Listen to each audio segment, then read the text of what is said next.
Hello everyone, সবাই কেমন আছেন? আশা করি আপনারা সবাই ভালো আছেন। আজকে এমন একজন ব্যক্তির সাথে দেখা করতে আসছি এবং সাক্ষাৎ নিতে আসছি। আপনারা তাকে চিনেন, ভাইরাল পারসন এবং সবসময় মানে লাইলা আপুর ছোট ভাই আর কি। তো শুভ ভাই, কেমন আছেন আপনি? আলহামদুলিল্লাহ, আমি অনেক বেশি ভালো আছি।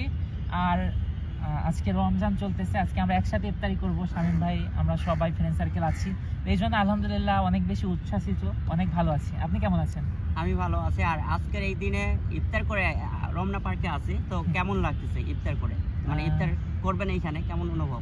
অনেক বেশি ভালো লাগতেছে, অনেক আনকমন একটা এক্সপিরিয়েন্স। একটা খোলা আকাশের নিচে আমরা প্রাকৃতিক একটা স্নিগ্ধতা পাচ্ছি, তার মধ্যে এখন আমরা ইফতার করবো, আমরা সবাই রোজা আছি, তো অনেক বেশি ভালো লাগতেছে, অনেক হ্যাপি লাগতেছে। আচ্ছা ভাই, আপনি তো, আমি তাহলে অন্য একটা প্রশংসা নিয়ে কথা বলি যে আপনি প্রিন্স ভাইয়ের সাথে প্লাস হচ্ছে লাইলা আপুর সাথে দীর্ঘদিন ধরে আছেন, হ্যাঁ? তো ওনাদের বিহেভিয়ার প্লাস ওনার সাথে থেকে আপনার কেমন লাগে? ওনার স্মৃতি, এমন কোনো স্মৃতি আছে যেটা আপনার সাথে শেয়ার করা যাবে আর কি সবার সাথে? অনেক মেমোরিজ আছে আপুর সাথে, সুখ দুঃখের অনেক মেমোরিজ আছে। আপু মানে যখন মামুন 1 বছর আগে চলে গেছিল, তখন আপু অনেক বেশি স্যাড ছিল। অনেক মেমোরিজ আছে। তো এখন এই দুঃখের স্মৃতিগুলো আর মনে করতে চাচ্ছি না, এখন আমাদের সুখের সময়। এখন আমরা প্রিন্স মামুন এবং আপু একসাথে আছেন, তো এখন আমাদের সুখের সময়, আমরা এখন দুঃখের স্মৃতিগুলো মনে না করি। তো সব থেকে মজার ব্যাপার হচ্ছে যে তারা দুজনে এক আছে, আনন্দের ব্যাপার এটাই। আপনার কাছে কেমন লাগতেছে দুজনে যে এক হয়ে গেল দীর্ঘদিন পর? এটা কেমনভাবে দেখতেছেন? ওই দিনকে তো রোজার দিন ছিল, ওরা যেদিনকে এক হয়, বাট ওই দিনকে আমার কাছে মনে হয়েছে ওই দিনকে ঈদের দিন। আমি এতটা খুশি ছিলাম ওই দিনকে।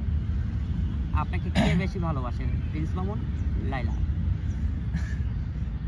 আসলে প্রিন্স মামুন ভালোবাসে হচ্ছে বন্ধুর মতো দেখি, আর লাইলা আপু দেখি ছোট ভাইয়ের মতো, তাহলে লাইলা আপু আমাকে বেশি ভালোবাসে। আচ্ছা, এখন কি ঈদের মধ্যে ওনার কাছ থেকে কোনো গিফট পাইছেন কিনা? না, ঈদের মধ্যে গিফট পাইনি এখনো, তবে সর্বশেষ গিফট পাইছে আপুর কাছ থেকে। আপু নেপাল গেছিল, সরি আপু মালদ্বীপ গেছিল, তখন গিফট নিয়ে আসছে। নেপাল গেছিল, নেপাল থেকে গিফট নিয়ে আসছে, এইটাই সর্বশেষ গিফট পাওয়া। আর ঈদে কি কেনাকাটা করছেন কিনা আপনি? না, এখনো কেনাকাটা করার সৌভাগ্য হয়নি। আরো 2-3 ডেজ পরে আমি কিছু কেনাকাটা করবো এবং মানুষকেও কিছু কিনে দেবো। তো আমি আসলে, আমার কিছু টাকা ম্যানেজ হয়েছে, তো আসলে নিজের জন্য কিনলে হবে না, আমি মানুষের জন্য কিনে দিব। আমার আসলে নিজের জন্য একটা বাজেট থাকে, আর আমি আসলে হিউম্যানিটি ভিডিও মেক করি, মানুষের জন্য আমার একটা বাজেট থাকে। যতই ভিডিও মেক করো, ওই বাজেটটা যতক্ষণ আমার না হবে, আমি এই জন্য এখনো কেনাকাটা করতেছি না। আগে ওই বাজেটটা আমার রেডি হবে, তারপর আমি কেনাকাটা করবো। আচ্ছা, আপনি কি ধরনের পথ শিশুদের দিয়ে থাকেন বেশিরভাগ নাকি?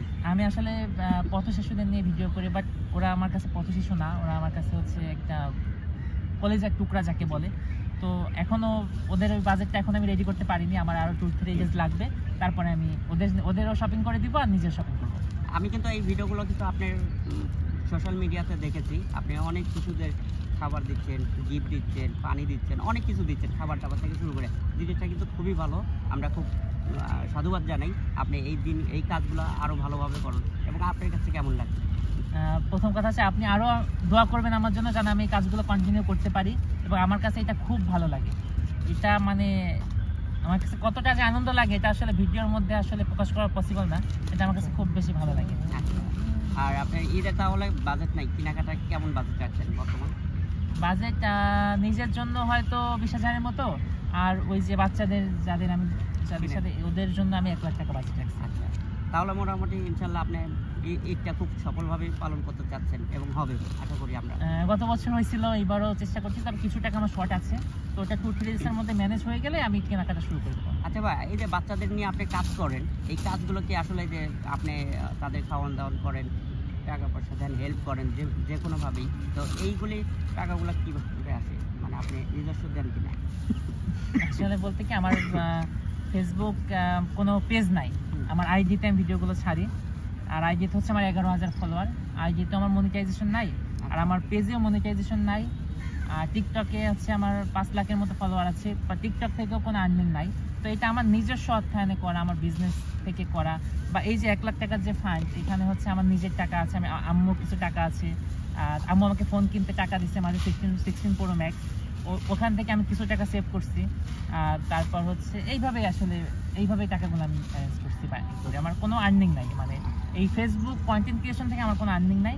আর আমি শখের বসে এই যে লাইলা আপুর সাথে আমার অনেক লাইভ আপনারা দেখছেন, অনেক ভাইরাল লাইভ আছে আমাদের, অনেক লাইভগুলো আছে অবশ্যই লাইলা আপুর সাথে। কিন্তু আমার পেজে কোনো মনিটাইজেশন নাই, আমার পেজ না, সরি আইজিতে তো মনিটাইজেশন নাই, আর আমার কোনো পেজ নাই। তো খুব রিসেন্টলি আমি পেজ ক্রিয়েট করব এবং এই ধরনের ভিডিও আরও করব। এটা আমি এখন মানে আমার ভালো থাকার একটা কারণ হিসেবে আমি এখন বাইছে নিচ্ছি। আচ্ছা। এই জিনিসটা এটা আমি মানে শখের বসে শুরু করলে এখন দেখতেছি এই কাজটা করলে আমার মানে কিছু ভালো লাগতেছে, আমার মাইন্ড রিফ্রেশ হয়ে যাচ্ছে। হ্যাঁ। তো এইভাবে আসলে কাজগুলো করা। ঠিক আছে ভাই, শুভ ভাই, আপনি দীর্ঘদিন এরকম কাজ আমাদের মাঝে দেন এবং আরও ভালো ভালো কাজ করে যান, যেটা দেশের জন্য মানে দেশ হোক বা যে কোনো যে কাজই করেন তাদের যেন কাজে লাগে, এই আশাটাই করি। আর আপনার কাছে একটাই মানে দর্শকদের জানা যে আপনি ঈদে কী কেনাকাটা করতেছেন এবং মামুন ভাই এবং প্রিন্স ভাই লাইলা আপুকে কী কেনাকাটা করে দিবেন, আপনি গিফট কী দিবেন ছোটো ভাই বন্ধু হিসাবে? আসলে আপুকে তো গিফট করা, আপু তো বড় বোন, আপুকে তো গিফট করার মতো কিছুই নাই। আর প্রিন্স মামুনও এখন তার 2টা শপ আছে নিজের, তার BMW কার আছে, সে একজন মানে তার আর্নিং অনেক, পার মান্থ তার আর্নিং অনেক। 2টা সেলুন চালানো কিন্তু ঈদের সময় কিন্তু সেলুনে অনেক চাহিদা, তার তো প্রচন্ড প্রফিট হচ্ছে এখন, ইনশাল্লাহ আরো হোক। তো তাকেও আসলে গিফট করার মতো কিছু নাই। আমি আমার 1,20,000 টাকা বাজেট, 20,000 টাকা নিজের জন্য, নিজে হয়তো আমার পছন্দের ব্র্যান্ড হচ্ছে স্টাসি। আর এবার দেখলাম বিটেও খুব সুন্দর সুন্দর কালারফুল পাঞ্জাবি আসছে, তো স্টাসি বা বিট থেকে আমি পাঞ্জাবি কিনবো। আর 20K এর মধ্যে, 20,000 এর মধ্যে। আর হচ্ছে 1,00,000 টাকা ওটা আমি বাচ্চাদের কিনে দিব।